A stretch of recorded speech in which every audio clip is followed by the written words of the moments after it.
माह रमज़ान में वो ज़्यादा से ज़्यादा अल्लाह ताला की बंदगी करे।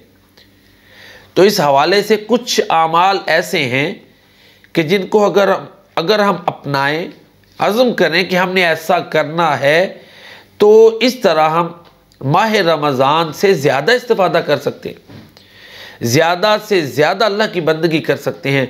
तो सबसे पहली चीज़ इस ज़िमन में मोहतरम नाज़रीन किराम ये है कि हमें इखलास पैदा करना चाहिए। कोई भी नेकी करनी है तो वो उसमें इखलास हो, लिल्लाहियत हो, सिंसियरिटी हो, सिर्फ़ अल्लाह की रज़ा मकसूद हो। कुरान करीम में अल्लाह ताला सूरतुल कौसर में प्यारे नबी करीम सल्लल्लाहु अलैहि वसल्लम को फरमाते हैं, फसल्लि लिरब्बिका वनहर, पास अपने रब के लिए नमाज पढ़ें और कुर्बानी करें। यहाँ भी इखलास का हुक्म है। आपको हुक्म देकर हमें समझाया गया है कि हर अमल में इखलास होना चाहिए।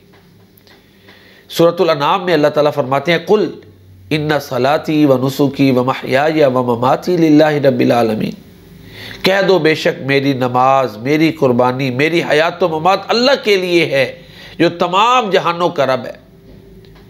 वमा उमिरु इल्ला लियअबुदुल्लाह मुखलिसीना लहुद्दीन, सूरतुल बय्यिना में अल्लाह फरमाते हैं, और इन्हें यह हुक्म दिया गया था, अहले किताब को, अहले ईमान को क्या हुक्म दिया गया था कि अल्लाह की बंदगी खालिस किया करो, उसकी इबादत को खालिस उसके के लिए करते हुए किया करो।